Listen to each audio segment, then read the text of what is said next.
తెలంగాణలో ప్రతిపక్ష బీఆర్ఎస్కు గడ్డుకాలం దాపురించినట్లు కనిపిస్తోంది.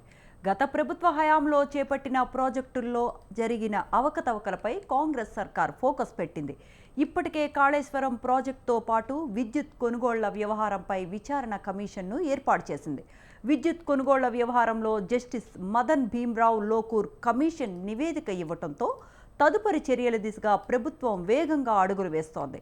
ఈ వ్యవహారంలో కేసీఆర్ మెడకు ఉచ్చు బిగుసుకుంటుందని వార్తలు వినిపిస్తూ ఉన్నాయి. మరోవైపు ఫార్ములా ఈ కార్ రేస్ కేసులో మాజీ మంత్రి కేటీఆర్పై కేసు నమోదుకు గవర్నర్ జస్టిస్ జిష్ణుదేవ్ వర్మ అనుమతి ఇవ్వడంతో ఏసీబీ విచారణకు ఆదేశించనుంది గవర్నమెంట్. ఇక కేటీఆర్ అరెస్టు తప్పదనే అభిప్రాయం కూడా బలంగా వినిపిస్తోంది. ఇదే అంశానికి సంబంధించిన మరింత విశ్లేషణ మా చీఫ్ ఎడిటర్ రమేష్ కందులు గారు అందిస్తారు. సార్ నమస్తే. కేటీఆర్ ఫార్ములా ఈ కార్ రేస్ వ్యవహారం తెలంగాణలో రచ్చరచ్చలేపుతోన్నారు. అవును, అంటే ఫార్ములా ఈ రేస్ వ్యవహారం గతంలోనే వచ్చింది కాబట్టి ఎప్పుడో అప్పుడు అవుతుందని చెప్పి అనుకున్నాం.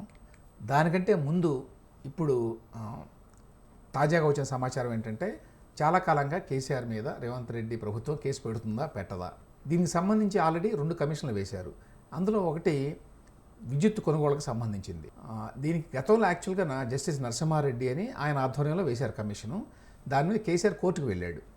కోర్టుకు వెళితే కోర్టు అప్పుడు ఏం చెప్పిందంటే కమిషన్ అసలు రద్దు చేయండి అన్నట్టుగా వేశాడు ఆయన, కానీ కమిషన్ రద్దు చేయడానికి ఒప్పుకోలేదు.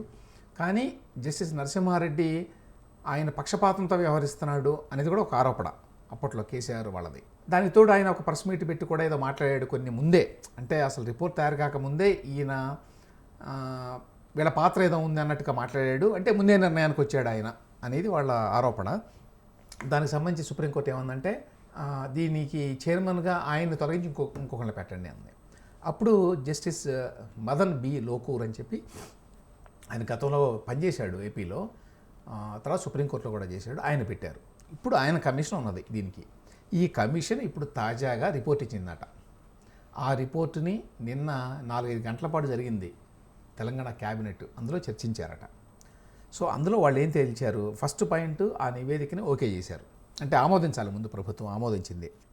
దీని ఇప్పుడు అసెంబ్లీ సమావేశాలు జరుగుతున్నాయి, అందులో ప్రవేశపెట్టి దాని మీద చర్చ కూడా చేయాలి అనుకుంటున్నారట. దాంతోపాటు మోర్ ఇంపార్టెంట్ ఏమిటంటే దాని ఆధారంగా కేసీఆర్ మీద కేసు కూడా పెడతారు. కేసు పెడితే తర్వాత ఏమైనా కావచ్చు కదా ఇప్పుడున్న పరిస్థితుల్లో, అంటే అరెస్టు లాంటివి.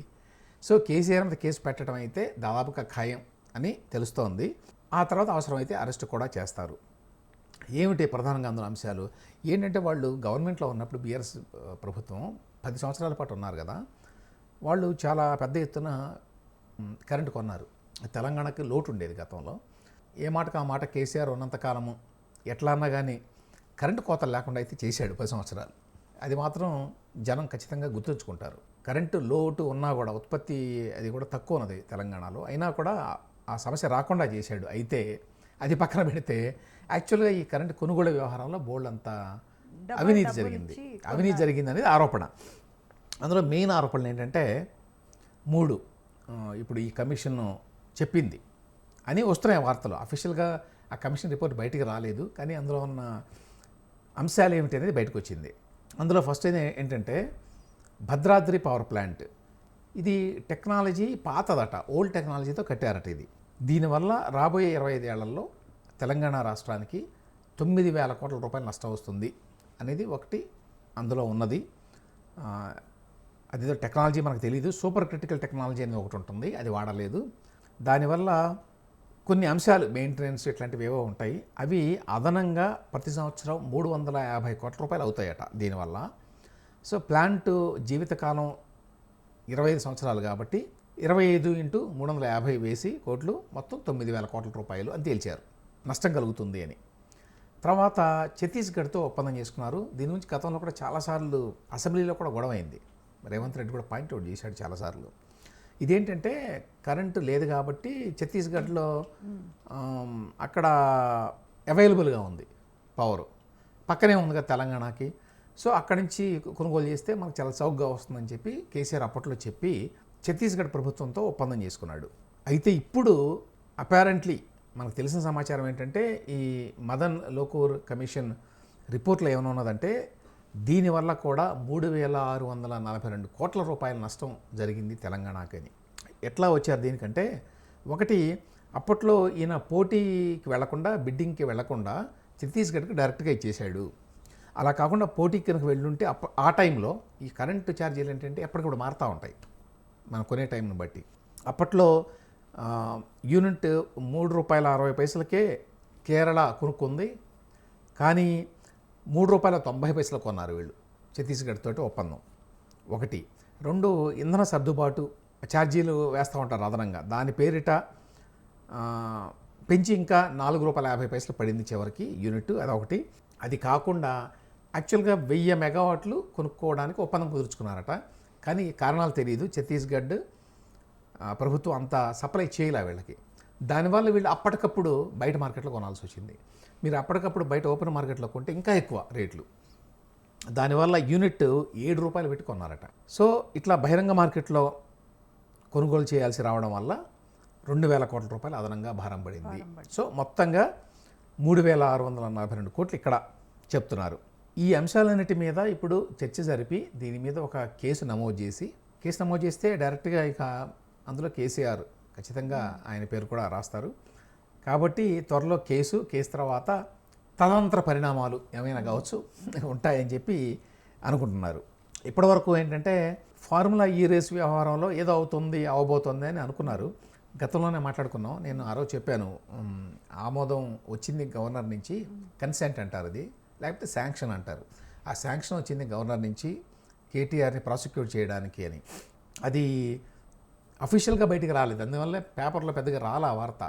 కొన్ని ఇంగ్లీష్ పేపర్లో తర్వాత వచ్చింది, కానీ అధికారికంగా ఎవరు ప్రకటించాల, ఎందుకంటే అది గవర్నర్ నుంచి గవర్నమెంట్కి వెళ్ళింది అంతే, బయటికి రాదు కదా. అయితే నిన్న జరిగిన క్యాబినెట్ మీటింగ్లో రేవంత్ రెడ్డి విషయం చెప్పాట కొలీగ్స్కి, ఇట్లా వచ్చింది మనకి గవర్నర్ నుంచి అని. ఇప్పుడు వచ్చింది కాబట్టి నెక్స్ట్ కేసు బుక్ చేసి అందులో కేటీఆర్ పేరు రాసి అరెస్ట్ కూడా చేయవచ్చు అనేది ఇప్పుడు చర్చ. సో ఈ విధంగా ఏంటంటే ఏసీబీకి అప్పచెప్పారు ఆల్రెడీ ఆ కేసుని. అంటే ఏసీబీ నుంచే పర్మిషన్ కోసం గవర్నర్కి లెటర్ వెళ్ళింది, కాబట్టి ఇక ఏసీబీ ఇప్పుడు ఇంకా స్టార్ట్ చేయటమే ఎంక్వైరీ. ఆ నేపథ్యంలో ఇప్పుడు ఇటు కేటీఆర్కి అటు కేసీఆర్కి కూడా ముందు గడ్డు రోజులు రాబోతున్నాయి. రేవంత్ రెడ్డి వైఖరి చూస్తే ఈ మధ్యకాలంలో దీన్ని వదిలేలాగా అనిపించడంలా మనం చూస్తున్నాం కదా. చాలా ఏమీ సంబంధం లేని సినిమా వాళ్ళ పట్లే చాలా కఠినంగా ఉన్నాడు అతను. అంటే ఇంకా 4 years ఉంది కదా, ఈలోపు అరెస్టులు అన్నీ చేసేసి నేను కూడా జైలుకి వెళ్ళాను, వీళ్ళని కూడా ఒకసారి జైలుకి పంపించేద్దాం అన్న ఆలోచనతో ఉన్నారా సార్ అనేటువంటి విమర్శలు ఉంటాయి. బీఆర్ఎస్ వాళ్ళు అనేది అదే కదా. కేటీఆర్ ఎప్పుడు అంటూ ఉంటాడు ఏమని, ఓటుకు నోటు కేసులో దొరికి జైలుకి వెళ్ళాడు, అందుకని మమ్మల్ని కూడా జైలుకి పంపించాలని అనుకుంటున్నాడు అని. రేవంత్ రెడ్డి 2 సార్లు వెళ్ళాడు. ఒకసారి ఏమో ఓటుకు నోటు కేసులో, తర్వాత ఏమో కేటీఆర్ ఫామ్ హౌస్ కూడా గొడవ అయింది కదా, ఆ ఫామ్ హౌస్ మీద డ్రోన్ ఎగరేసాడు. అది నాది కాదంటాడు కేటీఆర్, అది వేరే విషయం, కానీ దాని మీద డ్రోన్ ఎగరేసాడని చెప్పి పంపించారు ఒకసారి అరెస్ట్ చేసి. సో దానికి బదులుగా కేటీఆర్ ఇట్లా చేస్తున్నాడు అని చెప్పి విమర్శలు ఉన్నాయి. కానీ ఒకటైతే నిజం, అదేంటంటే రేవంత్ రెడ్డి కొత్త తరం రాజకీయ నాయకుడు. అతను పాత తరం నాయకుల్లాగా పెద్ద వెనకాడ్డేమి ఇట్లా అరెస్టులు చేయడానికి. అంటే మిగతా వాళ్ళంతా ఏంటంటే ఎందుకు అనవసరంగా ఇది ఇట్లా ఏమన్నా చేస్తే అంత డిస్టర్బ్ అవుతుందేమో అనేటువంటి ఒక ఫీలింగ్లో ఉంటారు. జగన్మోహన్ రెడ్డికి కూడా అది లేదు. ఎందుకు మనం చేసుకోవచ్చు కదా, హాయిగా గవర్నమెంట్ నడుపుకోవచ్చు కదా అని అనుకోడు. అతను కూడా ఏదో ఒకటి చేస్తాడు. అదేవిధంగా రేవంత్ రెడ్డికి కూడా ఆ రకమైన ధోరణి కనిపిస్తుంది ఆయనలో కూడా. ఒకటి. రెండవది, తను అరెస్ట్ చేశారు అనేటువంటి ఖచ్చితంగా కసి కోపం అయితే ఉన్నాయి. అది ఎంత దాచుకున్నా ఎంత మాట్లాడకపోయినా కూడా తెలుస్తుంటుంది. ఇప్పుడు సినిమా వాళ్ళ అరెస్ట్ విషయంలో కూడా తను గట్టిగా ఉండగలనే విషయంలోనైనా అని ఒకటి ప్రూవ్ చేసుకున్నాడు పాయింట్. కాబట్టి తండ్రి కొడుకుల్లో ఎవరో ఒకరిని త్వరలో రేవంత్ రెడ్డి ప్రభుత్వం అరెస్టు చేసేటువంటి అవకాశాలు ఉన్నాయి అనేది చాలామంది భావన. రైట్. థ్యాంక్ యూ రమేష్ గారు.